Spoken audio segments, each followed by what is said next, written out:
Olá, pessoal. Vamos continuar aqui a correção da prova de segunda fase para promotor de justiça do Ministério Público de São Paulo, aplicada em 27 de abril de 2025. Primeiro, algumas observações iniciais, que a quantidade de linhas, porque se você do futuro estiver fazendo essa prova, é bom saber a quantidade de linhas quando você for treinar. Então, foram 30 linhas para a resposta, no caderno definitivo, e também foi disponibilizado um caderno de rascunho com várias folhas que foi recolhido ao final.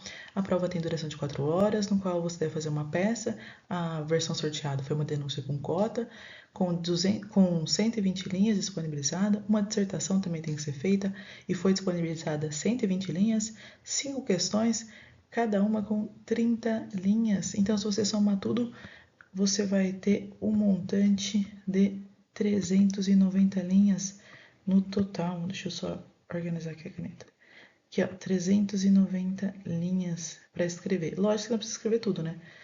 Mas se você conseguir se organizar bem no tempo, dá para escrever bastante. Lembrando que foi permitida a consulta à exposição de motivos lá do Código Penal, Código de Processo Penal, CLT, súmulas também deixaram verificar súmulas, mas pela versão sorteada e pelo que eu já corrigi até agora, não vi tantas súmulas assim no espelho assim que poderiam ser cobradas. Pelo menos eu não identifiquei muitas. Algumas sim. E não foi permitido enunciado de jornadas porque é entendimento doutrinário, né? Então, ó, só copiei aqui o aviso o aviso 315/2025, que foi o aviso publicado aqui no site oficial mesmo do Ministério Público, que divulgou tanto a versão sorteada quanto as outras versões, as questões. Lembrando que o espelho ele é divulgado depois. Então, existe umas críticas, né, sobre os espelhos que são divulgados depois, porque o espelho já está pronto, né? Então, quando o espelho é divulgado depois, deixa entender que o espelho pode vir a ser modificado, então gera uma certa insegurança jurídica. Bom, vamos aqui para a dissertação da versão número 3, que não foi a sorteada, porque a versão sorteada foi a versão número 1. A versão sorteada foi a número 1. Então, questão de direito difusos, coletivos e individuais homogêneos, elabora uma dissertação sobre o tema: o estudo do gênero e da diversidade sexual nas escolas, observando, em especial, o roteiro a seguir. Aí eu coloquei uma observação, ó, que o examinador ele pode descontar pontos se não seguir a ordem. Então, sempre que falar, mesmo que não fale observando o roteiro, mas se tiver tópicos, se tiver itens, é sempre bom, quando a gente estiver escrevendo prova, seguir o roteiro de prova, porque a gente pode ser penalizado, perder pontos por não seguir o roteiro. Até porque a pessoa que vai corrigir, ele ou ela, né, vai ter um espelho ali para comparar. Então, se você colocou uma informação que deveria estar no começo e no fim, ele já pode ter te zerado no início e não modificar. Então, aqui os itens, ó, foram 4 itens pedidos. Vou pegar uma caneta porque fica mais fácil de ver. Primeiro item aqui.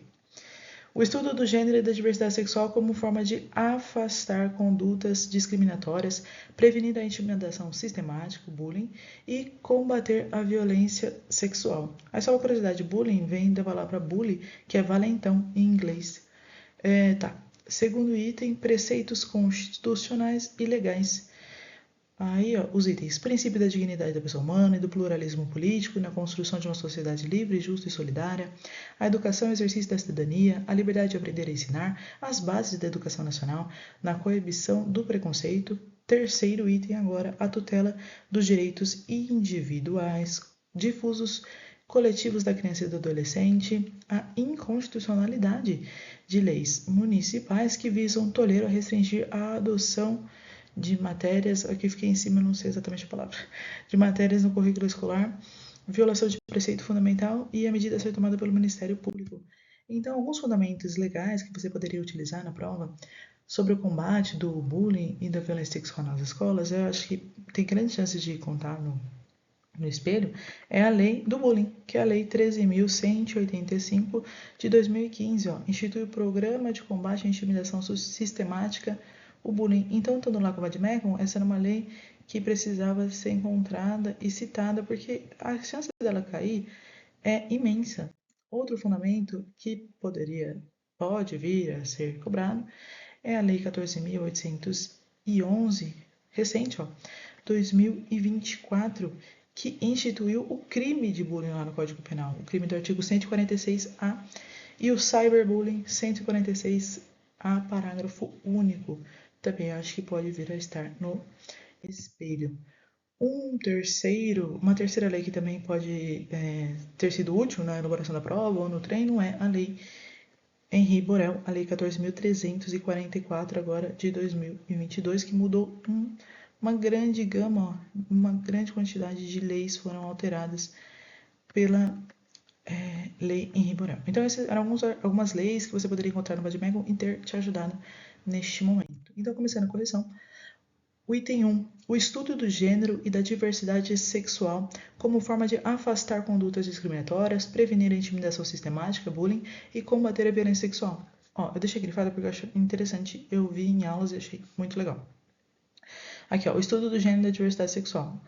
Nessa sugestão que eu deixei de resposta aqui, eu comecei exatamente com as palavras do examinador, porque é como se você acendesse um alerta para o examinador que, eu estou respondendo a sua pergunta e ficasse mais fácil para ele identificar no espelho, porque ele é uma pessoa cansada. Não, ele é uma pessoa que vai estar cansada depois de corrigir muitas provas. Então tá. Então começar com as próprias palavras do examinador. Então, o estudo do gênero e da diversidade sexual afastam. A grifo do verde é a mesma coisa, é sempre usar os termos do examinador.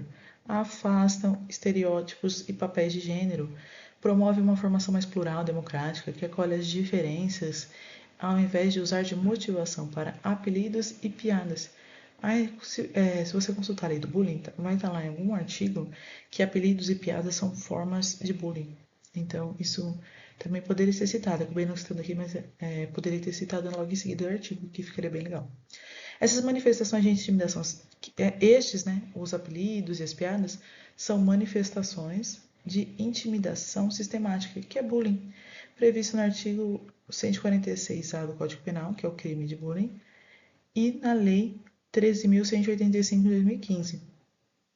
Também o quê? O estudo do gênero e diversidade sexual também afasta a falsa ideia de que há uma correção sexual a ser feita e inibe estupros corretivos. E aí o artigo logo em seguida, que é a causa de aumento do estupro corretivo do artigo 226, inciso 4º, a linha B do Código Penal. Então, eu repeti alguns dos fundamentos citados aqui para ficar mais fácil. Primeiro é a causa de aumento do estupro corretivo, que eu falei acima. Tá aqui para lembrar, aumento de 1/3 a 2/3. E o segundo fundamento, a intimidação sistemática bullying, que é o crime lá do artigo 146A, que é a novidade de 2024. Eu deixei aqui escrito para dar uma lida, quem quiser. Continuando a redação da dissertação. O segundo item exigido são os preceitos constitucionais e legais. E aí tem vários itens, que pede dentro deste número 2. O primeiro deles é o princípio da dignidade humana e do pluralismo político na construção de uma sociedade livre, justa e solidária. Aqui, princípio da dignidade humana, tudo indica que ele está falando do artigo 1º da Constituição, inciso 3º, dignidade da pessoa humana, que é um fundamento da República Federativa do Brasil. Então, aparentemente, o artigo 1º, inciso 3º, é um artigo que deveria ser citado para pontuar aqui. A segunda parte, quando ele fala do pluralismo político na construção de uma sociedade livre, justa e solidária, que está grifado em amarelo, parece que ele está se referindo ao artigo 3º, inciso 1º da Constituição Federal. Um objetivo fundamental da República é construir uma sociedade livre, justa e solidária. Como ele usou as mesmas palavras, é muito provável que ele esteja se referindo a esse artigo. Então, também seria legal citar o artigo 3º, inciso 4º, que está logo abaixo, que é promover o bem de todos, sem preconceitos de origem, raça, sexo, cor, idade, quaisquer outras formas de discriminação. Continuando o item 2 da dissertação, a educação e o exercício da cidadania. Quando fala educação grifada em verde, parece remeter ao direito social da educação que está previsto no artigo 6º da Constituição. São direitos sociais. A educação, a saúde, a alimentação e continua, né? E quando ele fala do exercício da cidadania, parece que está remetendo novamente ao artigo 1º da Constituição, mas agora o inciso, se eu não me engano, o 2º. A imagem ficou na frente, eu não consigo mudar. Eu ainda não aprendi a mudar a imagem. Mas, se eu não me engano, é o artigo 1º, inciso 2º da Constituição, que traz o fundamento da República da Cidadania. Provável também que estará no espelho de prova. Continuando os preceitos constitucionais legais, um terceiro subitem deste item 2 é a liberdade de aprender e de ensinar, e provavelmente está se referindo ao artigo 206 da Constituição Federal. O ensino será ministrado com base nos seguintes princípios. É um princípio da forma de ensinar, justamente o item 2, a liberdade de aprender e ensinar. Então, é muito provável que o espelho pedisse o artigo 200. Vai pedir, né, porque ainda não foi divulgado, é muito provável que o espelho vá pedir esse artigo 206 da Constituição, inciso 2º. Muito bom. E continuando, o quarto subitem deste item 2 da dissertação é as bases da educação nacional na coibição do preconceito. Aparentemente está exigindo o artigo 206 da Constituição, também, princípio da educação, o inciso 1º. A igualdade de condições para acesso e permanência na escola. E também parece estar exigindo o inciso 3º, o pluralismo de ideias e de concepções pedagógicas e coexistência de instituições públicas e privadas, mas principalmente essa primeira parte. Deixa eu mudar aqui a cor, que eu gostei desse negócio de mudar de cor, acho que fica bem fácil de ver. Então, eu acho que quando ele pede aqui, coibição do preconceito, ele está falando bastante tanto desse 206 inciso 1º, igualdade de condições, mas bem o inciso 3º, primeira parte, que é o pluralismo de ideias e de concepções pedagógicas. Então, continuando aqui para o próximo item da dissertação, que pede a tutela dos interesses individuais, difusos e coletivos da criança e do adolescente na educação. Então, é preciso falar que o Código de Defesa do Consumidor e o Estatuto da Criança e do Adolescente formam um microsistema. Então, o que for melhor, mais protetivo, vai prevalecer. Então, alguns artigos do Código de Defesa do Consumidor, CDC, pertinentes, que poderiam ser citados e podem vir a ser colocados no espelho, são esses dois artigos aqui, O artigo 81, que fala sobre a defesa dos interesses e direitos dos consumidores e das vítimas, poderá ser exercido a título coletivo. Aí, no parágrafo único, vem falando que a defesa coletiva, ela será exercida quando se tratar de inciso 1º, direito difuso, inciso 2º, direito coletivo, que é justamente o que estava, e também individual, aqui, individual homogêneo. Então, esse é um artigo que tem grande chance de estar no espelho, que é o artigo 81 do CDC. E também o artigo 82, que traz a legitimidade concorrente disjuntiva do Ministério Público. Então, o Ministério Público pode e deve proteger os direitos difusos e coletivos das crianças e adolescentes. Então, são artigos pertinentes que poderiam ser citados.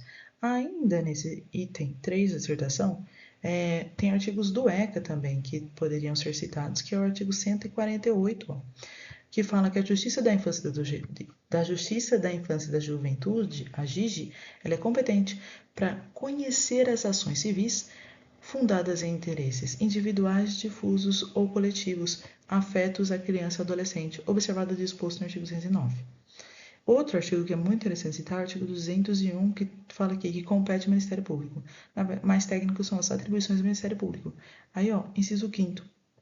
Promover o inquérito civil e a ação civil pública para a proteção dos interesses individuais, difusos ou coletivos relativos à infância e à adolescência. Então, esse artigo também seria muito interessante citar na dissertação. E aí, continuando, o capítulo 7 fala da proteção judicial dos interesses individuais, difusos e coletivos.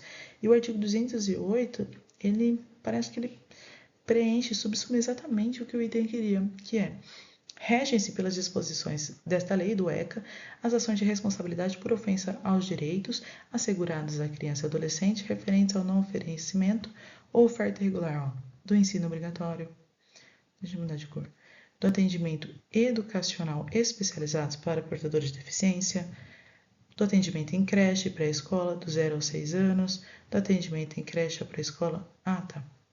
Isso aqui, eu copiei do site do Planalto e não risquei. Esse daqui já foi revogado. Então, ignora esse Esse aqui está em vermelho. Vou mudar de cor novamente. Então, atendimento em creche para escolas de crianças 0 a 5 anos, essa foi a modificação de idade. O ensino noturno regular, adequadas condições educando, né, se ele trabalha e tal. Programas suplementares de oferta de material didático escolar, transporte e escolarização. Então, desse artigo aqui, 208 do ECA, do Estatuto da Criança e Adolescente, esses tem vários incisos, mas esses incisos aqui, ó, todos falam sobre educação. E tudo isso o Ministério Público tem legitimidade, poder dever de garantir. Então, parece que o item 3 provavelmente vai pedir esse artigo 208 do ECA. Já o item 4 fala da inconstitucionalidade de leis municipais que visam tolher ou restringir a adoção da matéria no currículo escolar, a violação de preceito fundamental, e a medida a ser tomada pelo Ministério Público. Então, aparentemente, está cobrando aquele informativo do Supremo Tribunal Federal, STF, que tratou da inconstitucionalidade formal das leis que proibiam a linguagem neutra nas escolas. Aparentemente, a primeira parte, a de verde, está se referindo exatamente a este julgado. Eu coloquei ele a seguir, tá, gente? Então, o número dele está tudo no próximo slide. E as medidas a ser tomadas no Ministério Público. É interessante que eu achei, ó, que eu grifei aqui amarelo, que ele falou Ministério Público. Ele não falou promotor de justiça. Então, uma lei municipal que fosse inconstitucional poderia ser objeto aqui de ADPF, provavelmente PGJ, né, depende da lei complementar estadual, no caso do Ministério Público de São Paulo é a 734, mas aí teria que verificar, eu não cheguei a olhar. E também, se fosse uma lei estadual, aqui pediu a lei municipal, né? Se fosse uma lei estadual, poderia ser uma ADI, também acredito que seja atribuição do PGJ. E se fizesse, e o promotor de justiça, dependendo do caso concreto, poderia usar uma ação civil pública, uma recomendação, a depender do caso concreto, para tutelar os direitos sociais e educação das crianças e adolescentes. Então, o julgado que eu referi, que parece ser exatamente o que está sendo cobrado no item 4 da dissertação da prova, é este daqui, ó, da inconstitucionalidade formal. No caso concreto, ó, era uma lei estadual. E aqui, ó, na prova, pediu uma lei municipal. Mas a lógica de justiça que se aplica é exatamente a mesma. Então, mesmo se fosse uma lei municipal, ela continuaria sendo formalmente inconstitucional, porque a competência privativa, ó, como dá para ler aqui, ó, é da União. Então, tanto a lei estadual como a municipal que proibissem linguagem neutra, elas seriam inconstitucionais. Elas são formalmente inconstitucionais. Então, o julgado é esse aqui, ó, do informativo 1082. Inclusive, ó, gerou uma tese de repercussão geral fixada pelo STF. A tese é a seguinte, ó, norma estadual que, a pretexto de proteger os estudantes, proíbe a modalidade de uso de língua portuguesa, viola a competência legislativa da União. Então, essa tese de repercussão geral. Então, eu vou ler tudo que fica mais organizado. É inconstitucional por violar a competência privativa da União para legislar sobre diretrizes e bases de educação nacional, que está previsto lá no artigo 22, inciso 24 da Constituição Federal, uma lei estadual que veda a adoção de linguagem neutra na grade escolar e no material didático de instituições de ensino públicas ou privadas, assim como editais de concursos públicos locais. E a tese fixada pelo STF, como eu já havia lido, é norma estadual que, a pretexto de proteger os estudantes, proíbe modalidade de uso de língua portuguesa, viola a competência legislativa da União. Informativo 1082. E aqui eu já tinha uma curiosidade também do texto desse julgado, mas que eu achei bem legal, a linguagem neutra, também conhecida como linguagem não binária, tem como objetivo evitar o uso de gêneros tradicionalmente aceitos pela sociedade, o masculino e o feminino, de modo a tornar a comunicação mais inclusiva e menos sexista. E aí, em seguida ele dá alguns exemplos, né, que é o uso do X ao invés do pronome feminino feminino masculino, o uso do e, o uso do arroba, substituindo aí o pronome de gênero. Também alguns usam o termo elu no lugar de ele ou ela. Ok, vamos continuar aqui. Então, só um complemento sobre o bullying, que eu achei interessante de umas aulas que eu assisti, é o seguinte, sobre o crime de bullying, né, no caso aqui, que o artigo 7º da Lei 14.811 de 2024, que foi a lei que introduziu no Código Penal o crime de bullying e o de cyberbullying. Ele foi publicado em 12 de janeiro de 2024, o que é bastante importante porque incluiu no rol de crimes hediondos o crime de bullying. Então, é preciso você saber a lei, porque é uma lei mais grave e, portanto, ela não retroage. Então, você tem que olhar se a data do fato já estava vigente a lei. E aí, só lembrando, né, que o artigo 1º da Lei dos Crimes Hediondos é um rol taxativo, é um rol fechado, é um sistema legal, um critério legal. Ou seja, se não está no rol, não é crime hediondo. E tem vários consectários do crime hediondo, né? Então, é muito importante saber se o crime é hediondo ou não. Lembrando que o bullying virtual, que está previsto no artigo 146A, parágrafo único do Código Penal, não foi inserido no artigo 1º dos crimes hediondos e, portanto, ele não é crime hediondo, apesar do cyberbullying ter pena privativa de liberdade, ser mais grave que o caput, ser mais grave que o crime de bullying. Ele não é hediondo porque o legislador não colocou ele no rol dos crimes hediondos. Então, se considerasse hediondo, eu violaria a legalidade estrita, o que não pode acontecer. A lei penal ela tem que ser certa, estrita, escrita e prévia. Então, não está no rol de crimes hediondos, não é hediondo o cyberbullying. Então, continuando. O crime de intimidação sistemática, do artigo 146A, é um crime também subsidiário.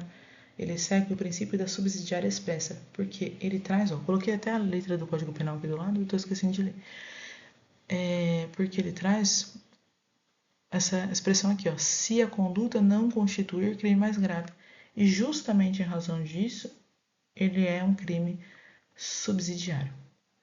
Ok. Importante também trazer um debate aí doutrinário, que é o seguinte: para uma corrente da doutrina, capitaneada por Kleber Masson, ficou escuro, deixa eu mudar aqui. Para uma corrente capitaneada por Kleber Masson, o artigo 146A, caput não é crime, é uma contravenção penal. Ué, por quê? Porque o preceito secundário do artigo 146A do Código Penal é multa, ele não traz pena privativa de liberdade. E se ele não traz pena privativa de liberdade, para Kleber Masson, este crime não é hediondo, porque ele traz só multa. Então, como as contravenções penais é multa ou prisão simples, para Kleber Masson, esse artigo traz uma contravenção penal. Já para Sanches, este artigo 146A é crime, afinal está no Código Penal. E apenas uma das penas previstas na Constituição Federal é a pena privativa de liberdade. Não é obrigatoriamente a pena de privativa de liberdade. É a pena máxima que você pode dar, mas não é a única. Tanto é que o artigo 28 da Lei de Drogas, porte para uso, ele é considerado crime pelo STF. E ele não prevê pena privativa de liberdade, prevê advertência, prestação de serviço à comunidade. Então, se o artigo 28 da Lei de Drogas é crime, também é crime o crime de bullying do artigo 146A do Código Penal, de intimidação sistemática. Eu acho que é mais coisa a ideia do Sanches. Porque está no Código Penal, porque não é obrigatório ser pena de privativa de liberdade e seria desproporcional considerar o caput uma contravenção penal. Enfim, para mim é crime também. É importante lembrar que nessa mesma prova de segunda fase desse concurso 96 de 2025 do Ministério Público de São Paulo, a versão 1 e 2 de prova cobraram questões de difusos que também tratavam de bullying e era muito semelhante à dissertação. Tá? Que é justamente essa questão aqui, tutela de interesses difusos coletivos individuais homogêneos, questão número 5. O Ministério Público, considerando o Ministério Público como indutor de políticas públicas para a infância e adolescência, qual a importância da inclusão do estudo de gênero e da diversidade sexual nas escolas como forma de combater a violência sexual e a discriminação e prevenir o bullying? Veja que ela é muito semelhante, é uma versão reduzida da